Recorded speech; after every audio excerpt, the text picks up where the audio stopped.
Muito boa noite, queridos. Uma grande alegria essa semana passar com os irmãos aqui. Grande privilégio para mim. E nós queremos terminar essa noite pensando num texto rico, precioso, como todos os textos das Escrituras são. Se tem uma coisa difícil para muitos de nós é lidar com o diferente ou lidar com aquele indivíduo que pensa de uma forma, naquilo que não é essencial, diferente do que nós pensamos. E no reino isso nem sempre é um caminho tão fácil. E muitas vezes será um caminho mais espinhoso, especialmente para alguns. Alguns terão muito mais dificuldade em lidar com algumas questões não essenciais e vão tratá-las de uma forma e que Paulo vai lidar na carta que nós vamos estudar, pelo menos os 3 versículos que nós vamos estudar, ele vai tratar de uma maneira bastante interessante. Se você acompanha e conhece bem o livro de Romanos, e eu estou seguro que nesta igreja conhece bem o livro de Romanos, você tem uma série de benefícios que Deus estabelece para os seus filhos. Ele nos elegeu, Ele nos salvou, Ele nos redimiu, Ele nos amou, Ele derramou o seu amor intensamente em nosso coração por meio do Espírito, Ele nos protege, nos transportou para o reino do seu Filho amado. Ele diz isso em outra carta. Ele proveu para a nossa eternidade, Ele proveu para a nossa vida presente e para a nossa eternidade. Ele diz que o amor dele, jamais ninguém vai separar o que nele crê do amor dele, em Romanos capítulo 8. Em Romanos 11 ele discorre sobre a eleição de Israel e sobre a eleição dos eleitos, enfim, uma carta riquíssima, densa, extremamente densa, com a orientação que Paulo oferece. Mas aí ele chega no capítulo 12, aí Paulo chega no capítulo 12. No capítulo 12 ele vai fazer um resumo, e um dos textos mais lindos que você tem, quando ele termina esse tratado teológico que ele desenvolveu até aqui, ele vai terminar no capítulo 11 dizendo: ó profundidade de riqueza, tanto da sabedoria como do conhecimento de Deus. Quão insondáveis são os teus juízos, e quão inescrutáveis os seus caminhos. Quem, pois, conheceu a mente do Senhor? Ou quem foi o seu conselheiro? Ou quem primeiro deu a ele para que lhe venha a ser restituído? Porque dele, e por meio dele, e para ele são todas as coisas. A ele, pois, a glória eternamente. Amém. E ele termina essa porção um cântico de vitória, um cântico de exaltação ao Senhor, e ele está dizendo: eu queria dizer para o Senhor, que riqueza, que profundidade, que coisa maravilhosa o que nós acabamos de ler. E ele diz, são insondáveis os seus juízos, inescrutáveis os seus caminhos, a ti toda a glória. Belo texto, não é? Maravilhoso perceber que o apóstolo termina essa porção assim. Mas agora, Paulo começa uma porção interessante. E ele vai dizer, ok, a luz e essas partículas que estão aqui, que não importa você saber de grego e nada, mas ele diz, rogo-vos, pois, e ele está dizendo, por causa de tudo que está escrito, à luz de tudo que está escrito, eu estou clamando a vocês e pedindo a vocês que vocês apresentem suas vidas, seus corpos, por sacrifício vivo, santo e agradável a Deus. Não mais um sacrifício morto no altar, mas um sacrifício vivo, que é o vosso culto racional, santo e agradável a Deus. E ele diz, e não vos conformeis com este século. Entendam que os privilégios são tantos, são tamanhos os benefícios de Deus para nós, que a nossa resposta deveria ser uma resposta de obediência a Ele. É uma resposta de obediência a Ele. Não se conforme com este século, mas transformai-vos pela renovação da vossa mente, para que experimenteis qual seja a boa, agradável e perfeita vontade de Deus. Só vai entender como boa, agradável e perfeita a vontade de Deus aquele indivíduo que não se conforma com este século, mas ele é transformado e ele se transforma pela renovação da mente. E ele começa num desafio. Já que nós temos esses benefícios, uma vez que esse é o nosso Deus que nos deu essas coisas insondáveis, a única resposta possível é uma resposta de submissão, de entrega, de obediência, de culto racional, para que eu reconheça na minha vida a boa, agradável e justa vontade de Deus para nós. Bom, isso ele começa, e ele diz, é assim que eu deveria responder aos benefícios divinos, e em seguida ele vai tratar de alguns dons ministeriais, e ele vai descrever como a igreja deveria fazer com que isso acontecesse, já entendendo que isso é parte de uma mente transformada. Vocês têm dons, sirvam com seus dons aí dentro. Em seguida ele vai dizer algo que impacta até o capítulo 15, e ele vai dizer, eu queria que vocês soubessem, o amor seja sem hipocrisia. E a minha pergunta aqui é, por que é que ele está falando do amor logo depois de ter falado com tanta densidade teológica? Por que é que ele vai olhar para esse aspecto do amor sem hipocrisia? Detestando o mal, apegando-vos ao bem, amai-vos cordialmente uns aos outros, porque ele está dizendo isso para uma igreja que recebeu tamanha dose de conteúdo teológico. Qual o propósito? Se a igreja podia receber essa dose teológica, por que ele vai dizer, prefiram em honra um ao outro? E então, você tem uma realidade que vai aparecer nesse texto até o capítulo 15, em que aquela igreja muito bem instruída teologicamente carecia de um aspecto que deixava a caminhada da igreja manquitola, de alguma maneira, claudicante. E ele vai dizer, amai-vos cordialmente uns aos outros com amor fraternal, preferindo-vos em honra, regozijai-vos na esperança, compartilhai as necessidades dos santos, abençoai os que vos perseguem. Mensagem da semana inteira. Abençoai especialmente hoje cedo, não amaldiçoeis, alegrai-vos com os que se alegram, chore com os que choram. Não inverta as coisas, não chore com quem se alegra, nem se alegre com quem chora, mantenha a coisa na ordem que Paulo colocou aqui. Tenha o mesmo sentimento uns para com os outros, mas por que é que ele está dizendo um negócio desse numa carta em que ele é tão enérgico teologicamente? Não seria natural um conteúdo teológico tão denso esperar um resultado imediato na vida? Seria, mas não é.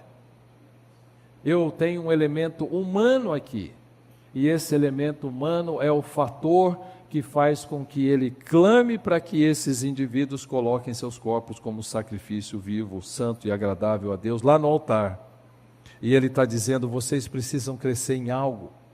Vocês precisam crescer na maneira como vocês expressam aí dentro da igreja de Roma o amor de vocês.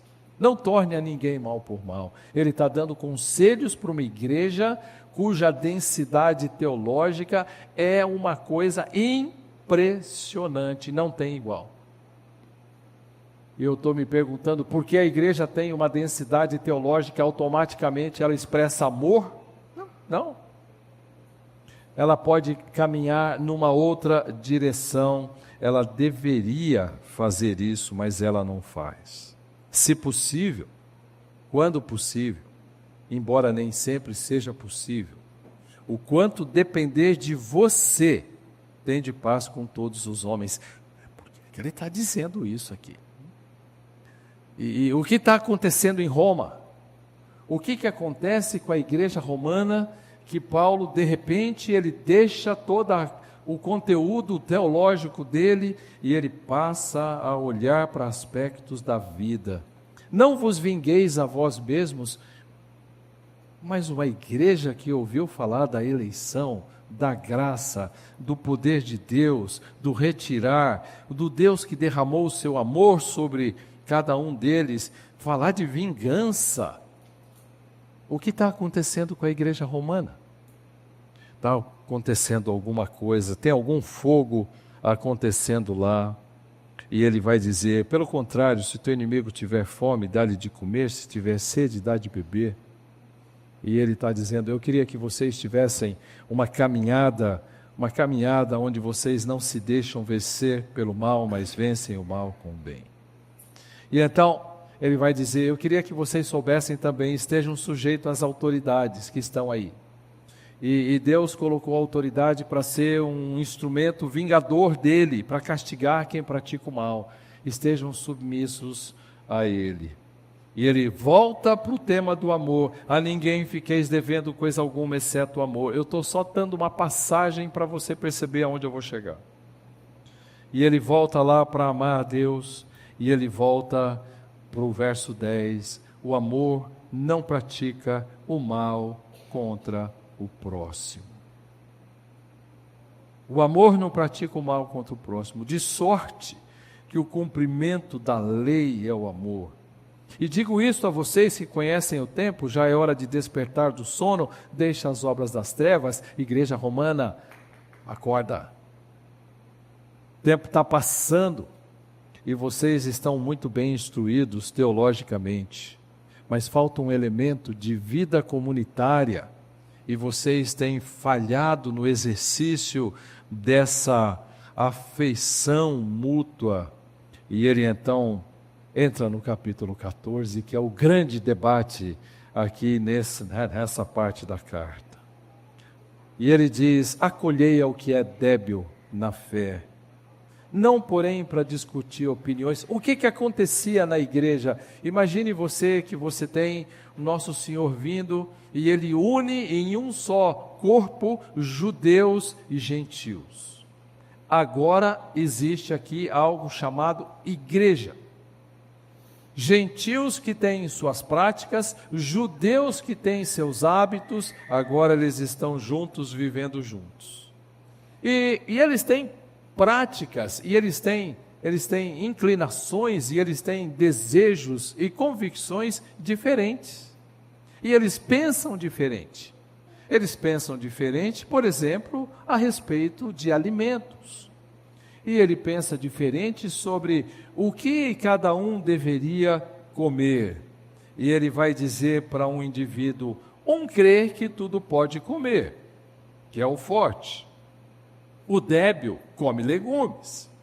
Ou vice-versa, ele está dizendo, gentios e judeus estão trabalhando aqui com um julgamento e desprezo. São duas palavras que aparecem aqui. Quem come não despreze o que não come, e o que não come não julgue o que come, porque Deus o acolheu. Era isso que estava acontecendo na igreja lá? Os irmãos estavam julgando um ao outro por causa de comida? Lá na minha cidade de São Paulo, se você for até um restaurante indiano, muitas vezes você terá a sua comida, quando chegar na mesa, ela já foi oferecida para uma divindade qualquer, daquelas que não é divindade, não é que Paulo diz que não existe, mas ela terá sido oferecida lá no altar. Aí eles levam lá para a mesa, especialmente um certo restaurante indiano que tem lá. Então eu preciso saber, eu tenho liberdade para comer, mas alguém poderá dizer, eu não tenho. E aí então um julga e diz para o outro, você não tem? Porque você carece de instrução bíblica. Não, você é que faz essas coisas, eu desprezo você, eu não quero saber de você, enfim. Um faz diferença entre dia e dia, outro julga todos os dias iguais. Como é que a gente resolve um negócio desse? Irmãos estão no mesmo ambiente da igreja romana, brigando por causa de comida, datas e preferências pessoais não essenciais. Porque o que é essencial ele já discorreu.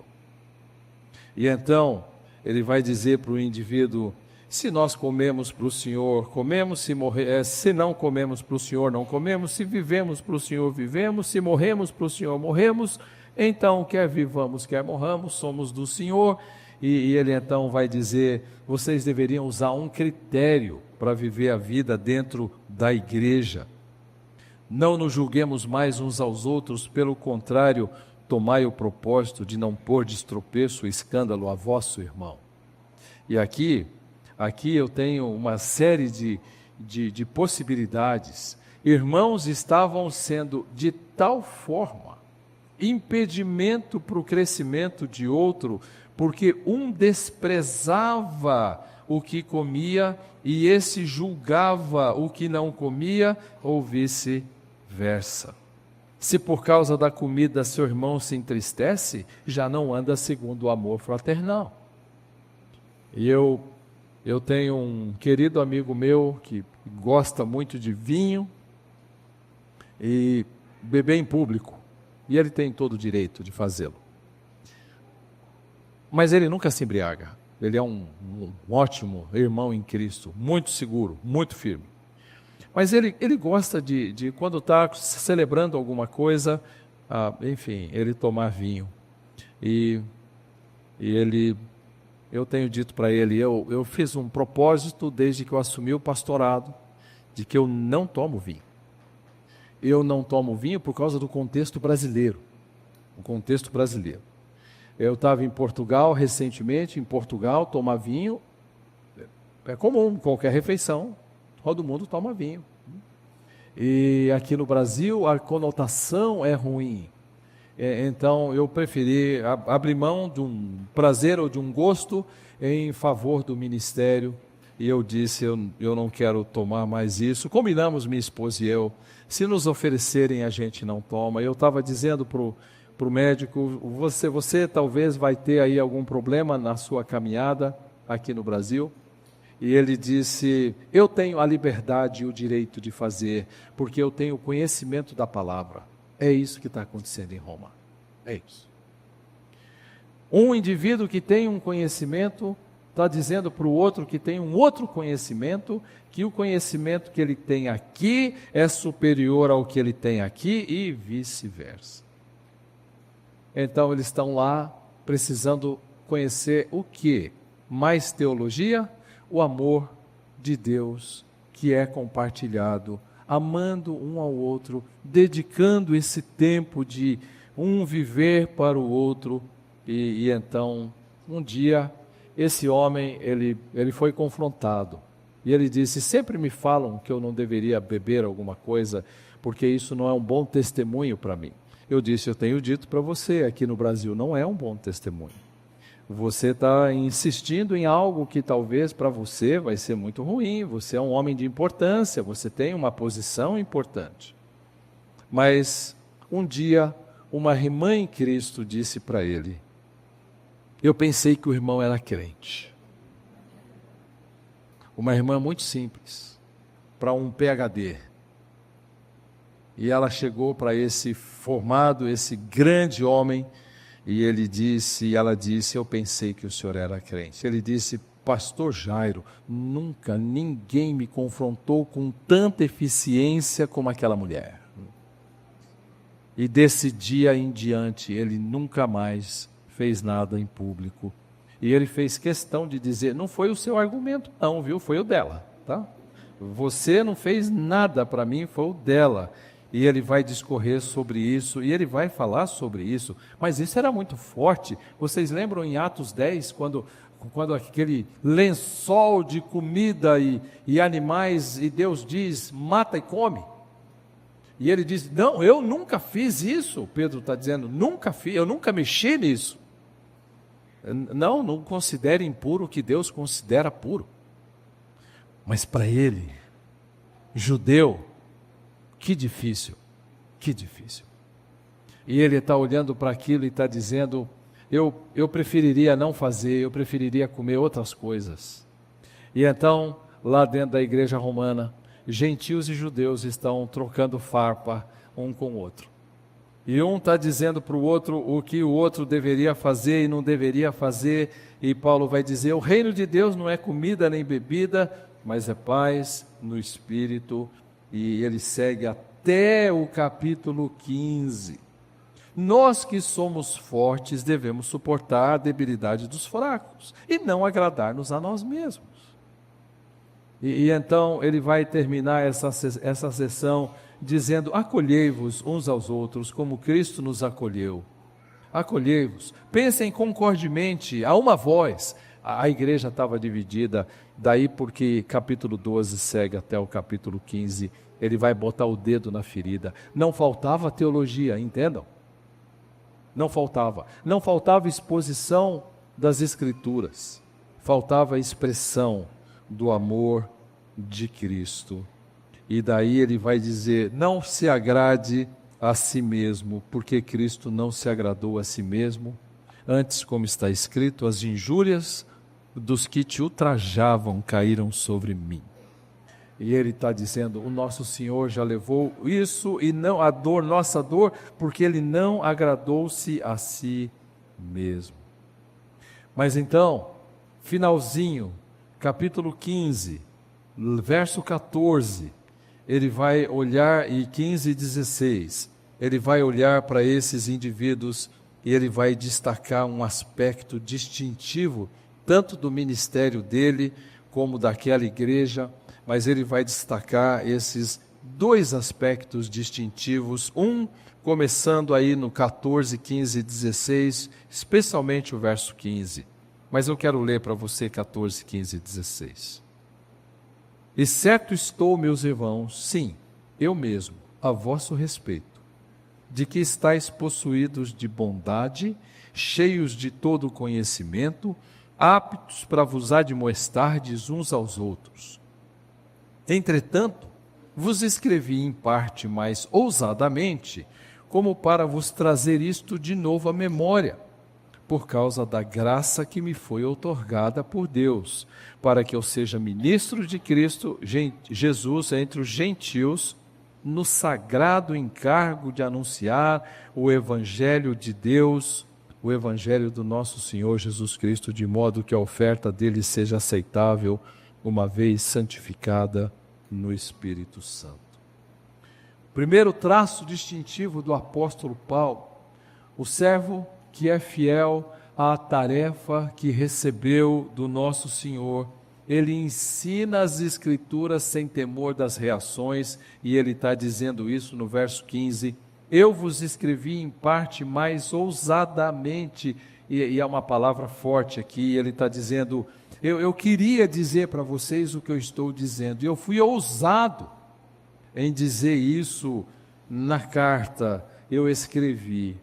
Na minha mente, ele diz, eu sou ministro dos gentios, e ele andou com isso o tempo todo. Havia uma voz ecoando na mente dele, uma voz que aparece ali em Atos capítulo 9. Em Atos 9, ele ouve o nosso Senhor dizer para ele, por que que você me persegue? Em Atos 10, então ele caminha e ele repete isso em Atos 22, quando ele vai fazer a sua defesa em Jerusalém, que ele estava sendo quase que massacrado, e ele diz, Deus me chamou para que eu fosse apóstolo dos gentios. Ele é movido por um propósito, está claro, na mente dele está claro, para que eu seja ministro de Cristo entre os gentios. Ele não perdeu isso de vista. Ele andou com isso o tempo todo na mente dele, eu sou esse ministro de Deus para os gentios, e eu quero manter isso muito claro na minha mente. E aqui tem uma máxima, né? A quem Deus dá uma missão, Deus dá também a capacitação.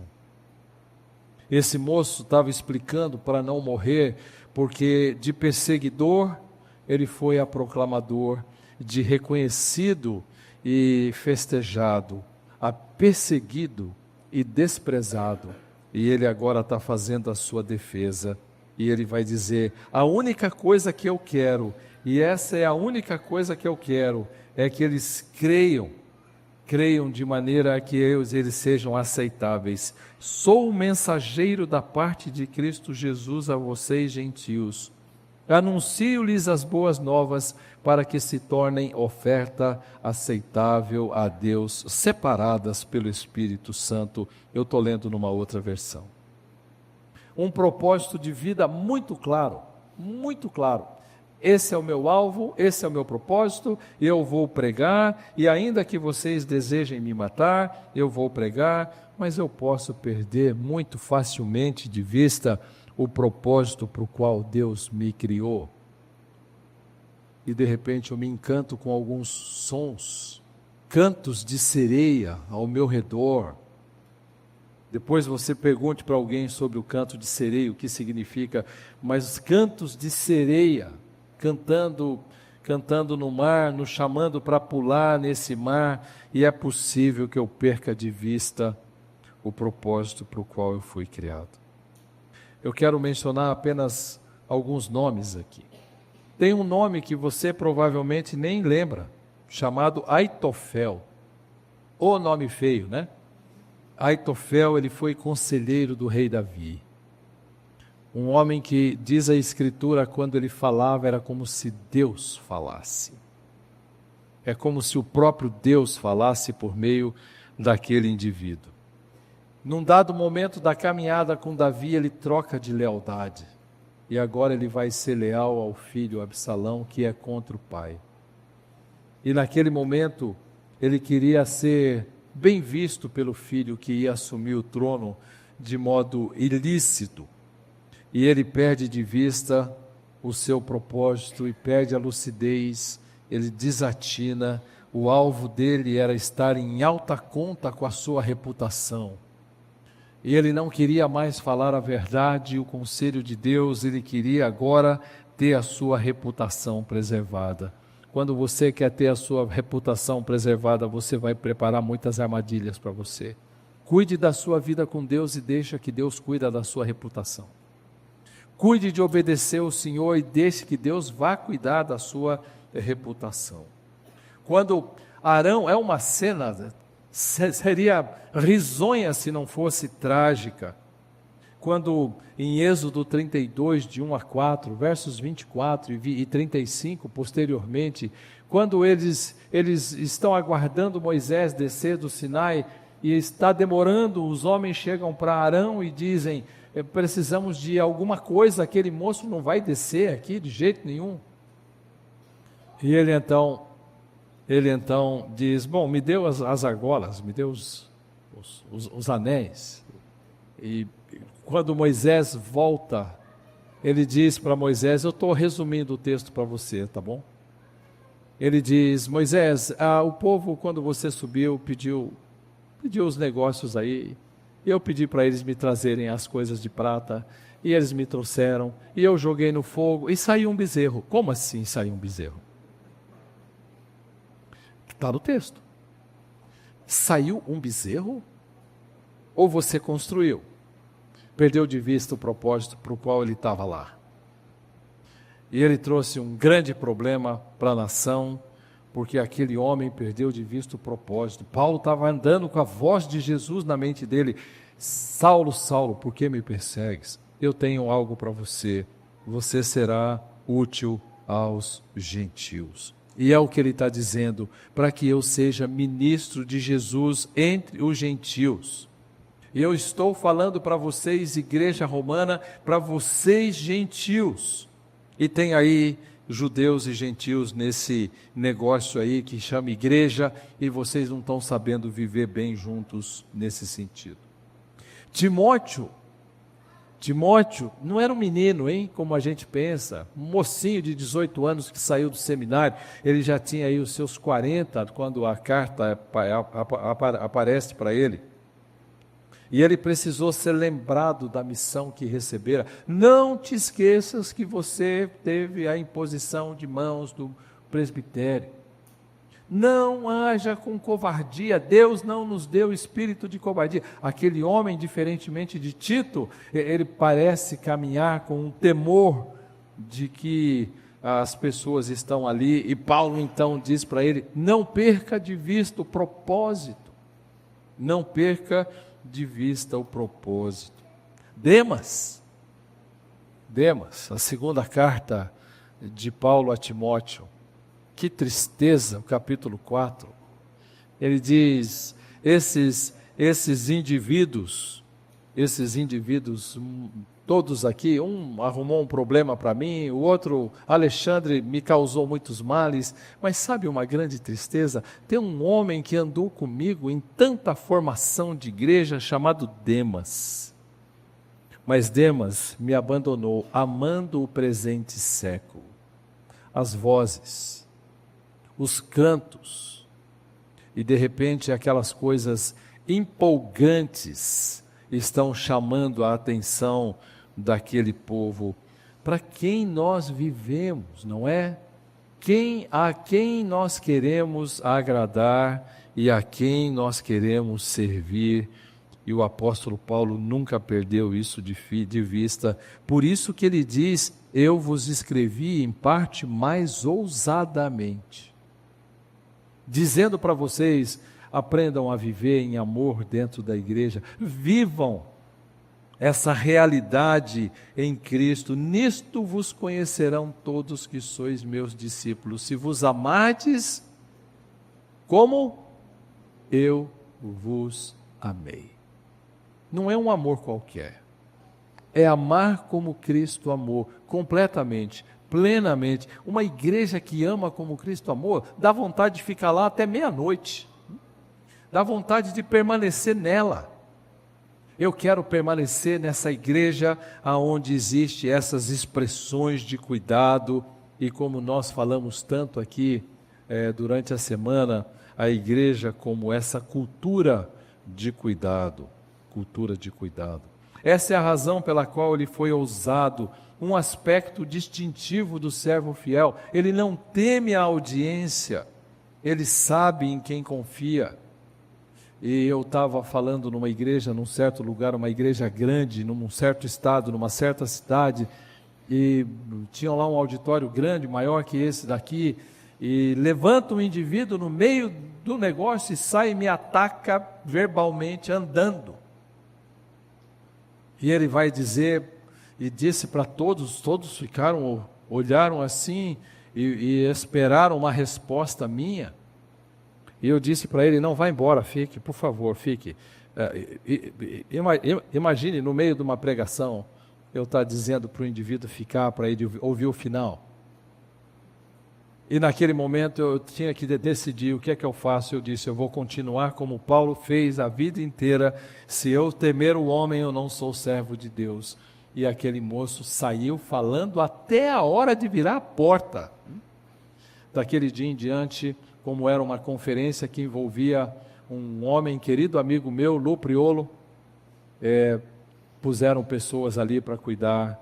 Enfim, foi bem difícil, uma semana bem difícil, e todos ficaram muito assustados. E ele está dizendo, e quando ele escreve aos Gálatas, ele não escreve aos Gálatas dizendo: meus irmãos queridos, amados, que alegria escrever para vocês. Ele diz: Paulo, apóstolo de Jesus Cristo, por causa do nosso Deus que me escolheu para ser apóstolo. E ele começa. E ele vai andando, e ele vai dizendo coisas bem firmes para aquela igreja que estava voltando ao judaísmo. E ele está dizendo: eu queria que vocês não fizessem isso. Aos romanos, ele está dizendo: eu sei quem vocês são. Vocês são uma igreja madura. Vocês são essa igreja tão madura, e eu sei que vocês são maduros, porque eu estou trazendo de novo à memória. Eles já sabiam. Tudo que ele escreveu, ele estava trazendo de volta. E ele disse: eu sei quem vocês são, eu quero relembrar. Vocês sabem, vocês são densos teologicamente falando, Vocês têm uma dinâmica de ensino muito forte, mas eu quero trazer lembrança. Se você vê Filipenses capítulo 3, verso 1, você vai ver Paulo dizer: para mim não é nenhum peso trazer de novo a memória. Parte da vida eclesiológica é ensinar e relembrar, ensinar e relembrar. É parte da pedagogia divina.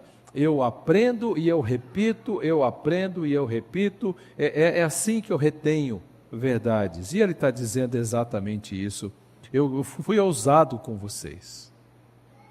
Eu sei disso, eu sei que vocês são densos teologicamente, mas eu fui ousado com vocês. Mas o meu propósito era trazer à memória o que vocês já sabem.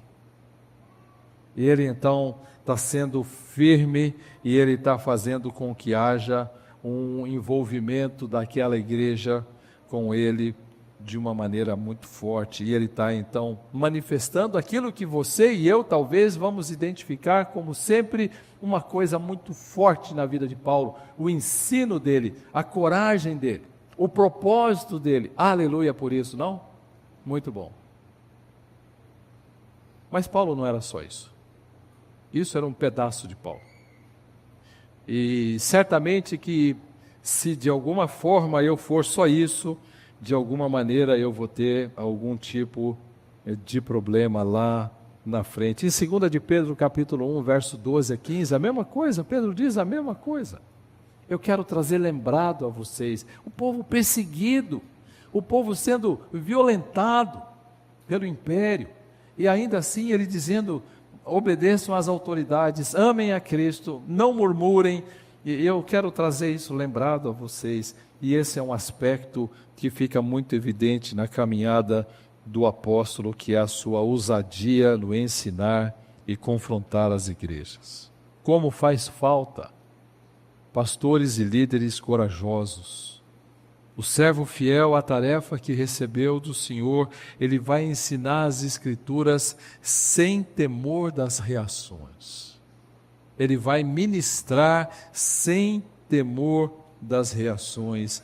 Que tremendo encorajamento para você e para mim, você poder ensinar a palavra de Deus ali no ambiente onde você está, enfim.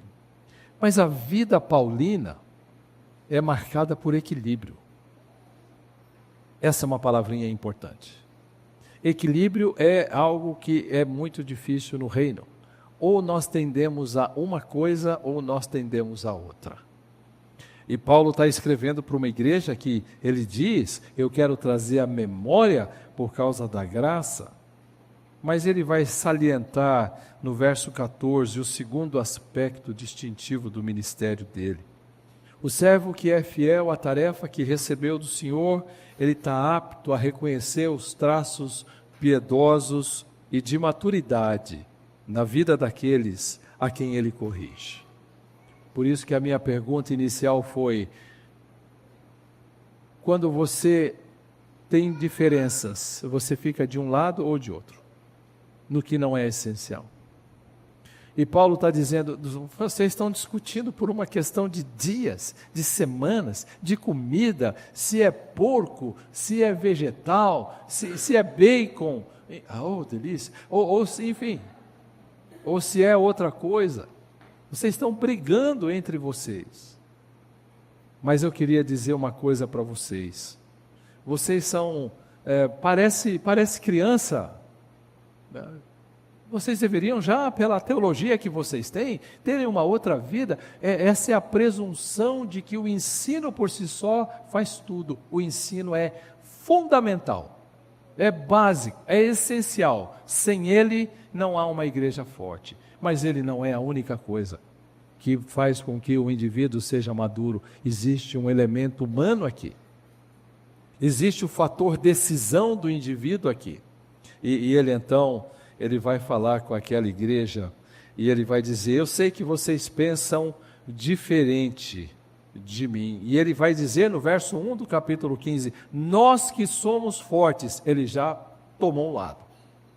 Ele já tomou um lado. Nós que somos fortes. Ele cria que ele podia comer de tudo.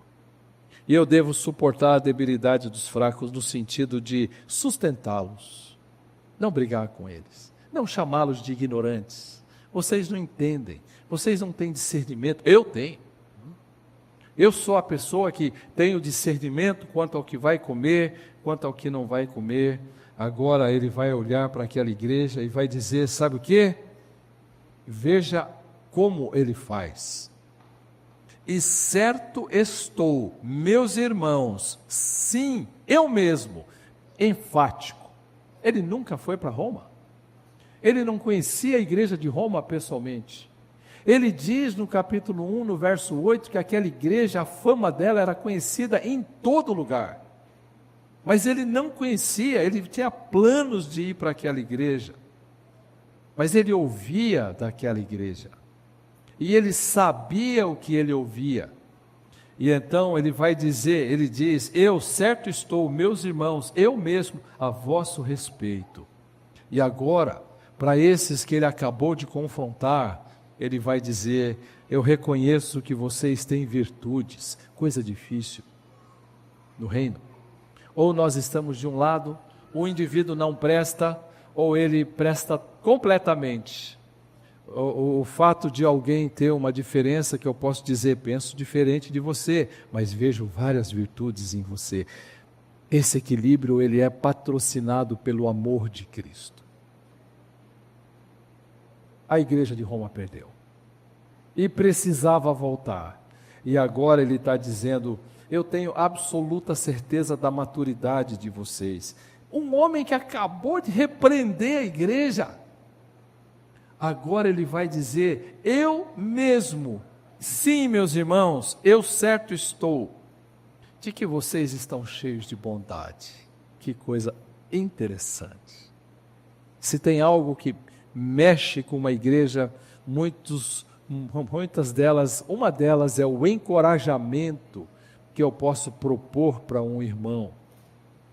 E eu estava dizendo lá para alguns irmãos de encorajamentos, não é? Acerca da vida.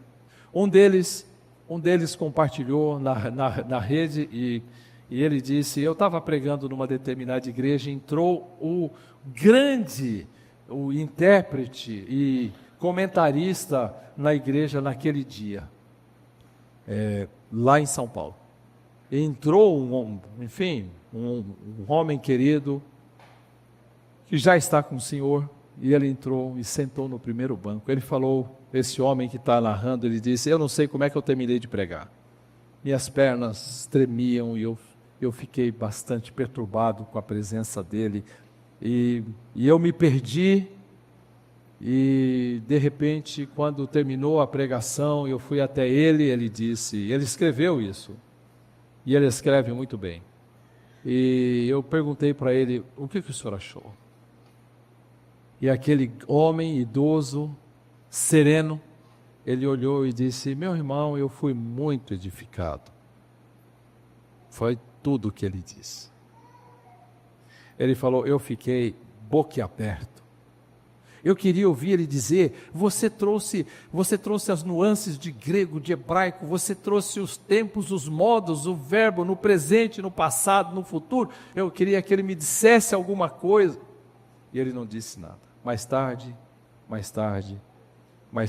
ele foi até aquele homem, meses depois, e disse, fulano, doutor, fala algo para mim. Ele disse, eu fui muito edificado. Interessante, né?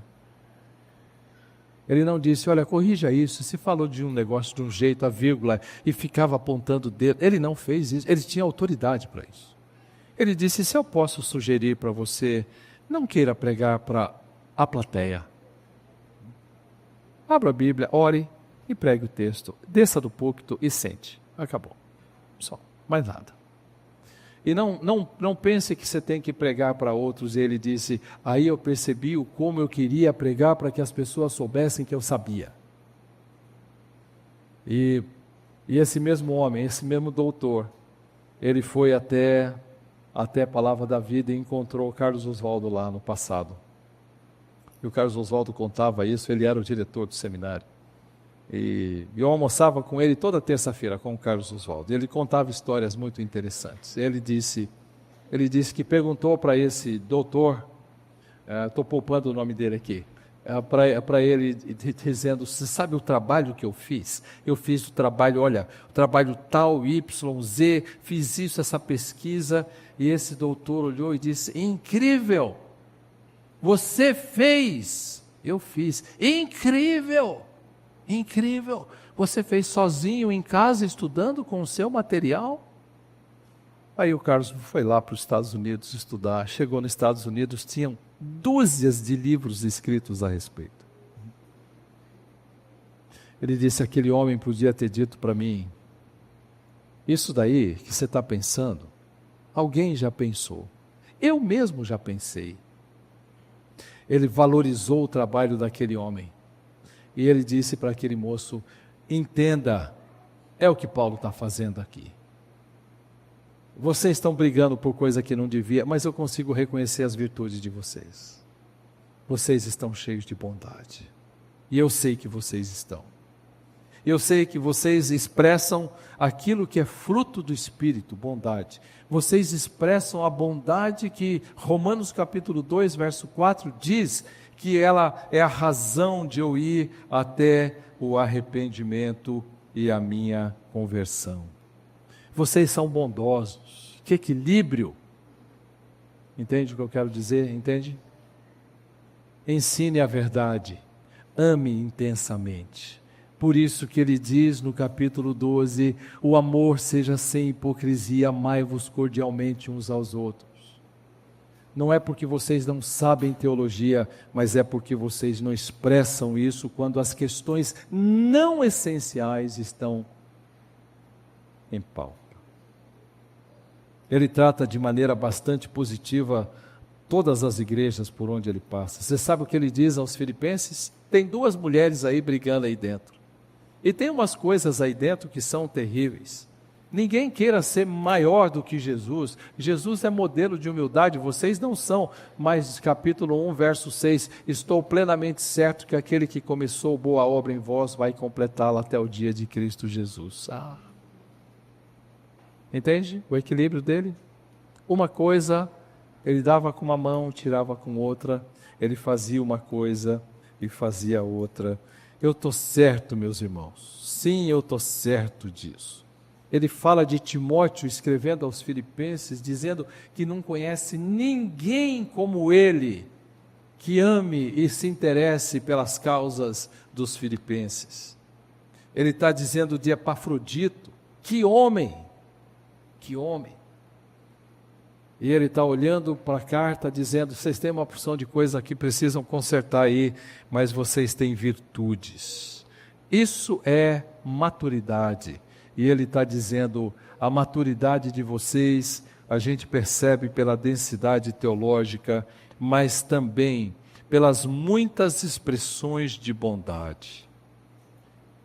Nesse sentido, ele vai dizer, mas isso não é tudo, vocês são bondosos, mas mais do que isso, vocês estão cheios de conhecimento, isso é absolutamente necessário, eu sei o que vocês estão aprendendo, eu sei quem são vocês, eu ouvi muito bem de vocês, e sei que vocês têm um grande conhecimento, e eu estou muito seguro de que vocês são maduros, porque vocês são bondosos e vocês conhecem o que eu escrevi a vocês. E mais, você sabe o que eu estou seguro com relação a vocês? Vocês estão aptos para vos confrontardes, admoestardes uns aos outros. Vocês estão preparados para isso. Que coisa impressionante. Ele está dizendo, vocês têm umas coisas aí que são coisas de menino, brigando por causa de comida, mas como eu vejo bondade na vida de vocês, conhecimento na vida de vocês, como eu vejo que vocês estão aptos para instruírem mutuamente. J. Adams tem um livro em que ele diz, ouvir não é suficiente. Quando alguém vem pedir um conselho e eu digo, olha, você faz o que você quiser, ouvir não é suficiente, eu preciso oferecer o conselho de Deus, e Ele está dizendo, vocês têm bondade, vocês têm conhecimento, e vocês estão prontos a ministrarem mutuamente um ao outro. Pedagogia paulina. Ele ensinava de um jeito e lembrava de outro. Ele ensinava de um jeito e lembrava de outro. E eu cheguei uma vez lá para um professor em Palavra da Vida, eu disse, olha, eu estou chegando aqui, eu tenho 28 anos. Cheio de experiência com 28 anos. Né? Eu quero fazer agora o meu curso, aos 30 e pouco eu quero fazer o meu mestrado, aos 40 e pouco eu quero ter o meu doutorado. Mas que arrogância, né? E aquele homem olhou para mim e disse que Deus te abençoe. Ele sabia que isso não ia acontecer. E ele disse, que bom, eu fico feliz. Enfim, ao mesmo tempo aquele homem me cortava no meio, muitas vezes ele me fatiava em pedacinho. Mas ao mesmo tempo ele me encorajava. As duas coisas ele fazia como ninguém. Você conhece a carta de Paulo a Filemon? A carta de Paulo a Filemon mostra bastante dessa pedagogia paulina. Vá até lá, por favor, você que está aí com a sua Bíblia. E eu gosto de ouvir esse barulhinho de papel aqui, né?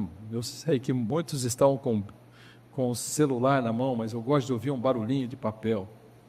Filemon, versículos 8 a 10. Pois bem, ainda que eu sinta plena liberdade em Cristo para te ordenar o que convém, você é meu amigo, eu sou apóstolo, eu posso mandar. Prefiro, todavia, solicitar em nome do amor, sendo que sou Paulo velho e, agora, até prisioneiro de Cristo Jesus, sim, solicito-te em favor de meu filho Onésimo, que gerei entre algemas. Filemon, ele fugiu daí, ele me encontrou em Roma, ele se converteu, ele é um irmão em Cristo, ele era inútil, agora ele é útil. Eu estou mandando ele de volta para você. Verso 17. Se, portanto, me consideras companheiro, recebe-o como se fosse a mim mesmo. E se algum dano te fez, ou se te deve alguma coisa, lança tudo em minha conta. Eu, Paulo, de próprio punho o escrevo, eu pagarei. Para não te alegar que também tu me deves até a ti mesmo.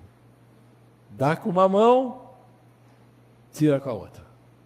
Faz isso, meu amigo. Mas lembre-se que você deve a tua vida. Parte da pedagogia paulina. Ele sabia temperar. Ele sabia temperar o ensino com o encorajamento, o ensino que levava aquela igreja à maturidade ainda maior. O servo fiel à tarefa que recebeu do Senhor, e ele precisa ser fiel a essa tarefa. Ele está apto para reconhecer traços piedosos e de maturidade na vida daqueles a quem ele corrige. E eu preciso ter isso bem claro na minha mente. Haverá momentos em que eu vou precisar usar mais de um recurso do que outro, mas o equilíbrio vai permear a maioria dos dias e da vida, enfim, eclesiológica. O ensino da palavra de Deus, que visa corrigir o irmão, não é incompatível com o reconhecimento sincero de suas virtudes pessoais. Concordam com isso? O ensino da palavra de Deus, que visa corrigir o irmão, não é incompatível com o reconhecimento sincero de suas virtudes pessoais. Muitos dos meus acusadores, eles têm muitas virtudes. E eu preciso ser pronto a reconhecê-las, ainda que eu discorde de alguns argumentos. E certamente isso torna a igreja muito especial. E ele está dizendo, vocês estão brigando por coisas que não deviam. Mas eu sei que vocês são cheios de bondade, conhecimento, aptos para vos instruirdes mutuamente, e esse deveria ser o ambiente de uma igreja, esse deveria ser o ambiente de cada um de nós. Aonde eu vou olhar para as diferenças e perguntar, isso é tão essencial assim que eu devo brigar por isso? É algo que eu deveria mesmo cultivar até uma inimizade por causa desse pensar? E certamente Paulo vai dizer, naquilo que é essencial eu não abro mão. Mas naquilo que não é essencial eu expresso o amor de Cristo e eu aprendo a viver plenamente, com toda a liberdade, ainda que nós pensemos diferente sobre questões não essenciais à fé. Queria orar com você, que você curvasse tua cabeça. Queria dizer para Deus fazer isso com essa igreja.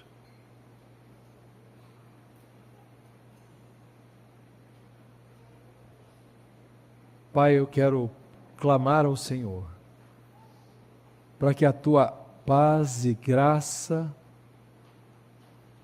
o seu favor esteja sobre esta igreja, sobre a sua liderança, o pastor, seus líderes e toda a igreja. Que alegria servir ao Senhor aqui essa semana, ó Deus.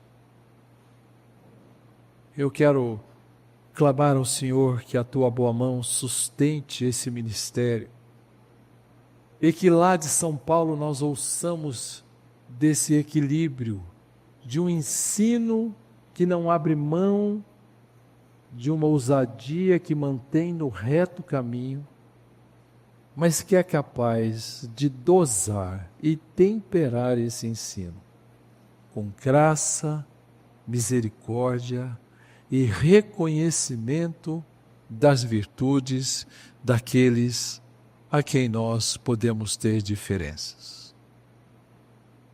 Ó Deus, opera o teu plano perfeito na vida desse povo e que a tua graça esteja com cada um dos irmãos que aqui estão e que o Senhor, ó Pai, seja abundante na vida deles e que o Senhor multiplique essa igreja e que esse equilíbrio seja a marca predominante do teu povo, porque os teus servos foram, o nosso Senhor o foi, os profetas o foram, os apóstolos também, e nós queremos imitá-los.